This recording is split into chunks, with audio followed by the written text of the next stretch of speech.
Hello, and welcome to the 2023 Virtual Donor Recognition Ceremony. Thank you for taking time out of your day to join us as we remember, honor, and celebrate your special person. Our treasured donors and donors in spirit provide hope to those who are waiting for a life-saving transplant.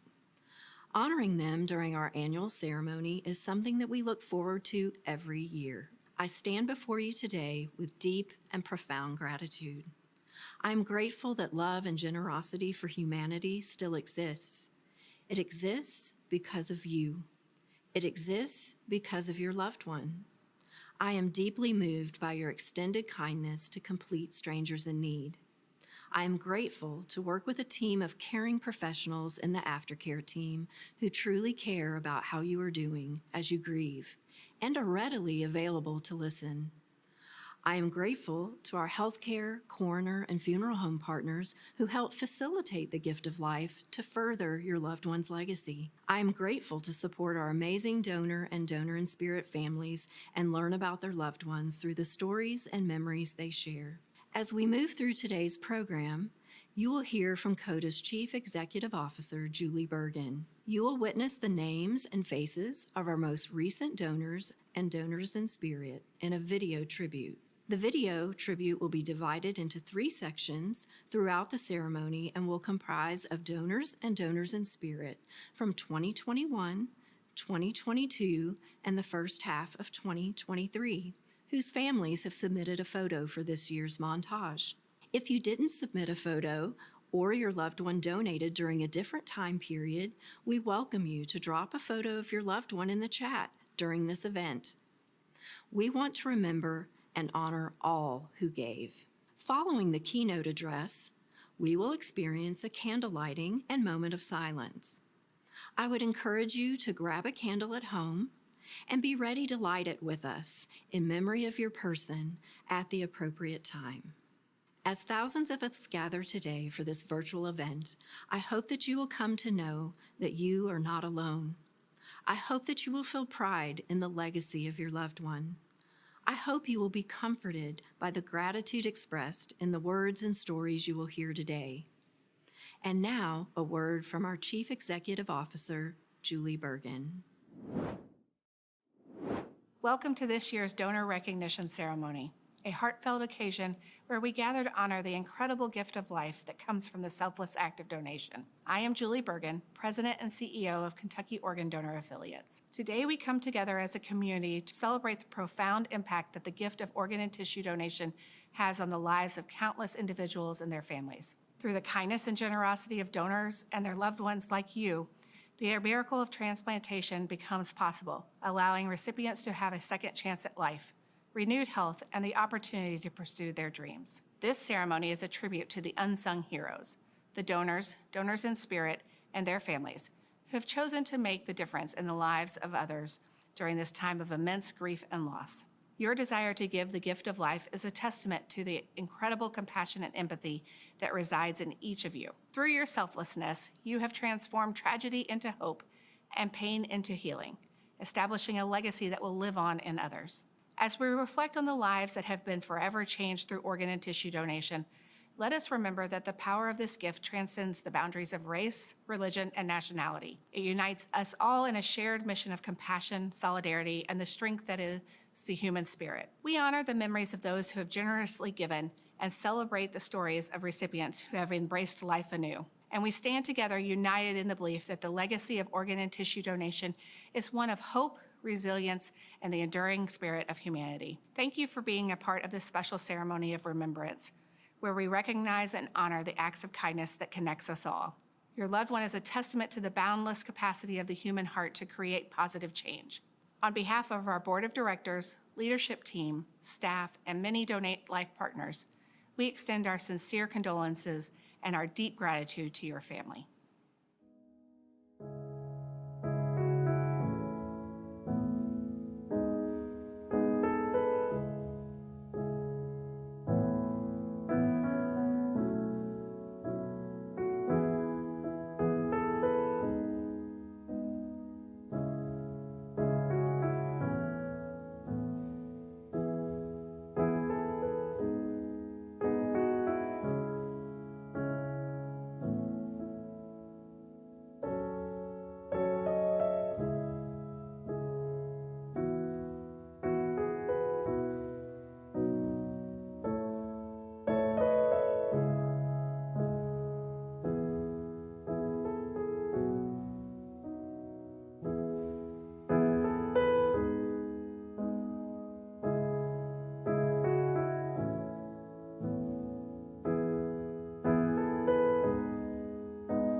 I will be reading today, I'll See You in the Moon, written by Cameron Wells and illustrated by Eleanor Loosby.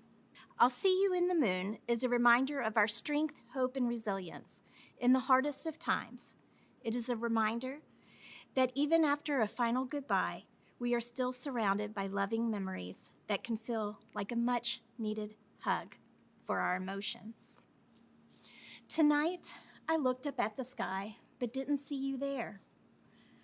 I'm told you're still here with me, but it's hard to know just where. I know sometimes, when planned or not, we have to say goodbye, but something in my heart still felt your comfort when I cried. Soon my sadness shifted moods and played a different tune.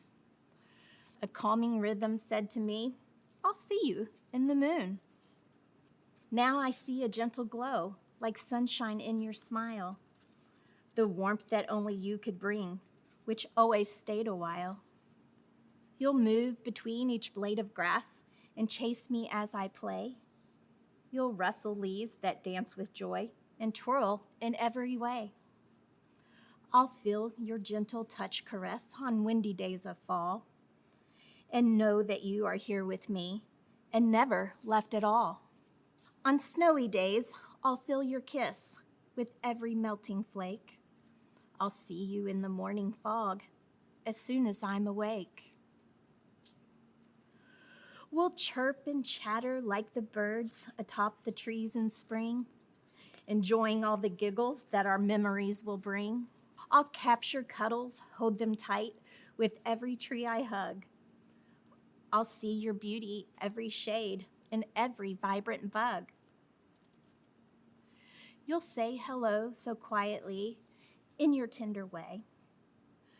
You'll speak through branches waving goodbye to worries for the day. Rolling thunder, loud and strong, will echo deep inside. I'll watch your grace in every move with low and rising tides. If sadness comes, you'll shield my tears with raindrops from above, reminding me to look for you, the moon that shines with love. And if my memory starts to fade as time continues by, I'll know the silence is still you and give a peaceful sigh. We'll be together near or far. I know I'll see you soon in waves on shores forevermore. I'll see you in the moon.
Next, I have the privilege of introducing to you our keynote speaker, Mr. Andreas Price. Each year, the aftercare team searches for a very special speaker to share their story with you.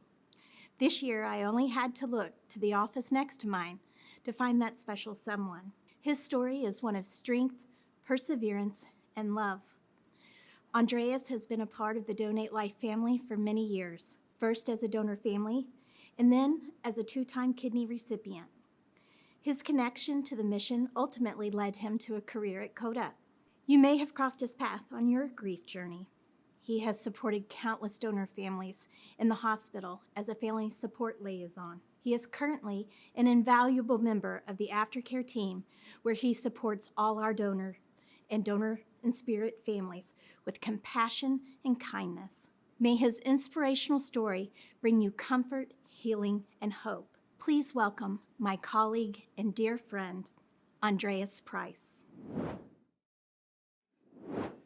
Thank you, Christina, for that very kind and thoughtful introduction. My name is Andreas, and I'm a donor son, as my mother was a donor in December 1988. I'm also a 2-time kidney transplant recipient, receiving the gift of life from selfless and generous donors and donor families in May 1989 and again in July 2008. For the last 7 years, I also have had the privilege of working for Kentucky Organ Donor Affiliates, first as a family support liaison and now as a family aftercare coordinator. So today, as we share together during CODA's 2023 Donor Recognition Ceremony, I'd like to take just a few moments to share with you, within the very context of the theme of this year's ceremony, gratitude. In the field of positive psychology, gratitude helps to prioritize appreciation without minimizing the fact that life can sometimes be very hard. Gratitude is a very special pursuit. It is suggested, in fact, that gratitude can be a trait, a mood, or an emotion. In fact, the Roman philosopher Cicero even declares gratitude a virtue. As he states, gratitude is not only the greatest of the virtues, but the parent of all others. So before I proceed, on behalf of the Kentucky Organ Donor Affiliates, we express our gratitude for each and every one of our donors, donor families, donors in spirit, and donor in spirit families. Every donor and donor in spirit characterizes the heart of what we do, that special spirit of selflessness through the desire to provide the gift of life. Every family represents what it means to honor your family member's generous decision or to reflect their giving nature. We greatly appreciate you, and we acknowledge each of you and the uniqueness of your journeys. Gratitude is also unique in that it does not gloss over our realities, nor dismiss our circumstances or the many feelings we experience. Gratitude does, however, allow for an overall approach to life that prioritizes appreciation for the opportunities that life offers, despite what life presents. So this story begins some 43 plus years ago. Imagine a 15-year-old high school sophomore enjoying all those things that accompany that phase of life.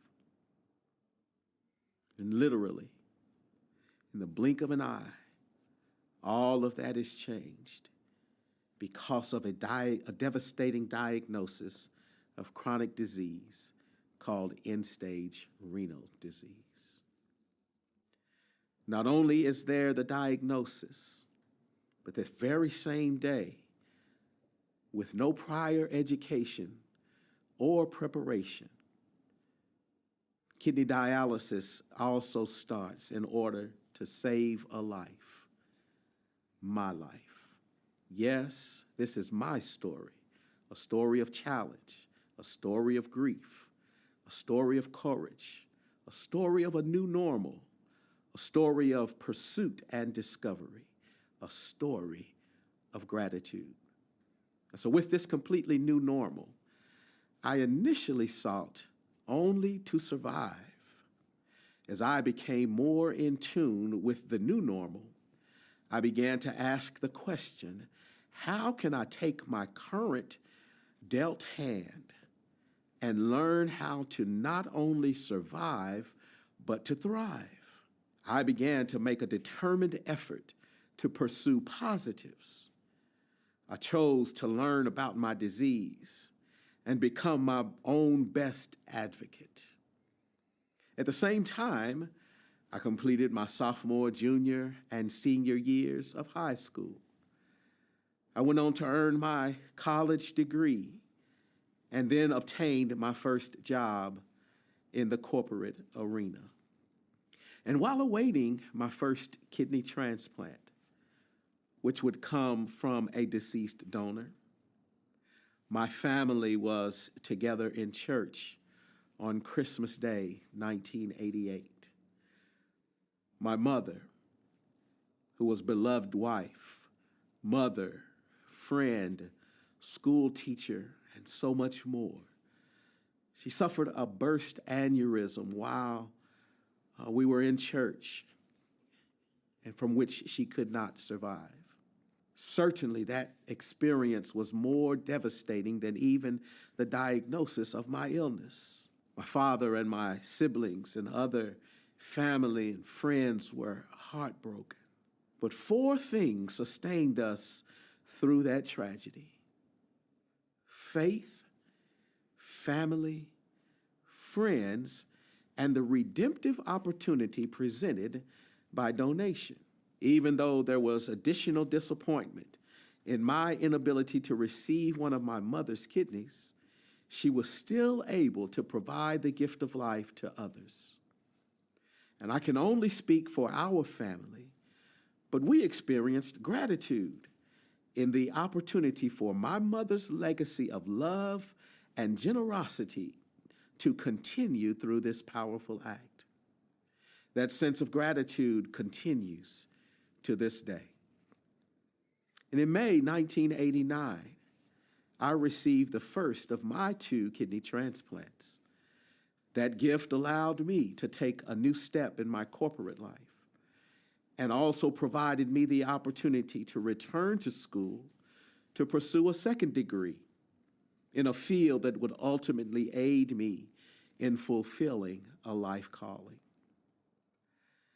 I sought out opportunities to volunteer, to begin to share my story in the hopes of encouraging and even motivating others.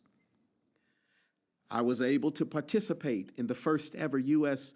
transplant games in 1990 as one of only a few participants from the state of Kentucky. This was followed by the opportunity to be a member of Team Kentucky in the subsequent biennial games through 2002.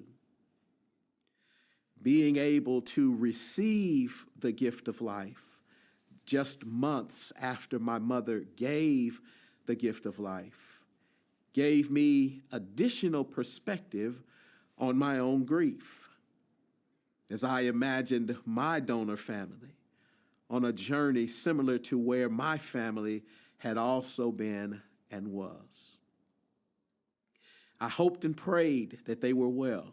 Yet while I was never able to connect with that first donor family, I always did and do have gratitude for my donor and donor family, for the 14 years of additional health and happiness afforded me because of their generosity.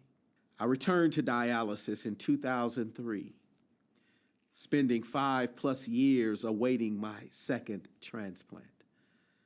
And several things transpired during this season in my life that made gratitude very difficult to grasp, as there were relationship and career setbacks that coincided with my health setbacks. I found myself again grieving several losses and had to wrestle with some critical life decisions. Ultimately, I had to once again pursue something that would help me rediscover my gratitude. So while on dialysis, I returned to school and obtained my master's degree. This season in my life allowed me again the opportunity to focus on my mental, emotional, and physical well-being, all at the same time. This season in my life gave me reason to get up each day and keep pressing. And so after graduating with my master's degree in May of 2008, just 2 months later, I again received the call that another generous donor and family had made the decision to offer the gift of life. Talk about gratitude. However, I faced a unique dichotomy. Because of my own donor family experience, while grateful for the gift, I grieved for this family whose heart was now breaking. Again, hoping that they would ultimately find comfort, hope, and their own sense of gratitude. My second chance times 2 has provided opportunities to travel the country and even sit before members of Congress, advocating for donors and recipients, sharing my story, sharing my journey. The gift is allowing me to now fulfill my life's calling of full-time ministry. That calling has consisted of time as a chaplain and now also as a senior pastor. The gift also has seen my life go full circle, providing me now with the opportunity to work for CODA and to support other donor and donor in spirit families. I have had the opportunity to express to my second donor family my gratitude as I have written to them and sent cards. I was able to tell them how the generous gift of life was making a difference in my life. They were able to see that firsthand as I even had the privilege of meeting my family. And we even discovered some very special connections that we share. As a donor son, as one who has spent several years, 2 different times, waiting for a life-saving transplant. As a 2-time recipient, I have found the blessing of embracing gratitude as a gift. I have discovered, at times even rediscovered, help, hope, and healing by mining just enough for my next step. I have also discovered that there is something meaningful about endeavoring to experience and express gratitude in the face of what, for my family and me, has been a difficult yet rewarding journey, encompassing all that life has to offer. There's something precious about trying to find the redemptive value in every circumstance, and gratitude has been a helpful tool in that pursuit. I have learned the very powerful life lesson that I hope speaks today. Grief and gratitude can exist in the same sphere. Someone once said, "Gratitude turns what we have into enough." That quote is attributed to Anonymous. But I wish Anonymous had a name so I could thank them for the powerful and transformational way They have so simply and succinctly captured the essence of gratitude. At the conclusion of these remarks, we will have the lighting of 3 candles. One candle will be lit by a donor family member and will represent our donors and their families, and our donors in spirit and their families. Another candle will be lit by someone currently waiting for a life-saving transplant and will represent all those who are awaiting life-saving and life-enhancing gifts. The third candle will be lit by a recipient and will represent all of us who are living today because of the selfless generosity of donors and their families. And before the candles are lit, I invite you to get your own candle that will represent your family member, the one you desire to fondly remember, and light your candle as a memorial as we light ours. And today and each time you light your candle, please allow it to serve as that memorial moment for the one you hold dear. After the lighting of the candles, we will pause in our program for 30 seconds of silent contemplation. And during that moment of silence, I invite you to consider the imagery of the flickering candle flame. Allow that picture to illustrate the unique emotional journey on which you find yourself. Notice that the flicker is sometimes brighter and in the next moment more dull. It is up and down, high, then low, much like life's moments. In those moments when the flame shines brightest, may that represent for you your spirit of gratitude that can shine through the gamut of emotions and brighten your world, if only for moments at a time. Remember, gratitude turns what we have into enough. Blessings, and we wish you well.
The video tribute absolutely leaves me feeling emotional. Each face represents someone who is loved and missed, a person who is generous. Another thing that deeply moves me by watching the video tribute is recognizing that love and generosity surpass the lines of age, race, gender, or culture. Each precious person paints a picture of the power of hope and love. The void left behind is as unique as the person we miss, and no true grief journeys are the same. Yet elements of ceremony unite us and help us to feel less alone in our grief. I hope that today's ceremony has brought some comfort to you and your family. If you lit a candle at home during today's ceremony, you may wish to continue to light your candle as often as a reminder of the love that continues to shine brightly in your heart. May you take moments in silence to reflect on treasured memories with your loved one. As you feel the wind on your face, watch the beautiful wings of a butterfly take flight, or gaze upon the moon, may they be gentle reminders that your loved one is with you. As this ceremony draws to a close, I would like to remind you that you will always be a part of CODA's Donate Life family. Our aftercare team is always here to offer genuine support to you indefinitely. Should you ever wish to reach out to the team, please do so by emailing us at donorfamilies@codaoregon.org. We would be happy to connect with you via email, phone, text message, or in person. You are important to us. I would encourage you to follow the Kentucky Organ Donor affiliates on our various social media platforms to keep informed of future events and programs for donor and donor-in-spirit families. Thank you for joining us today. Your participation provides encouragement to others who are walking a similar path. May you leave today's ceremony carrying pride for your loved one and feel the collective care and empathy of all who have attended today's event. Thank you and take care.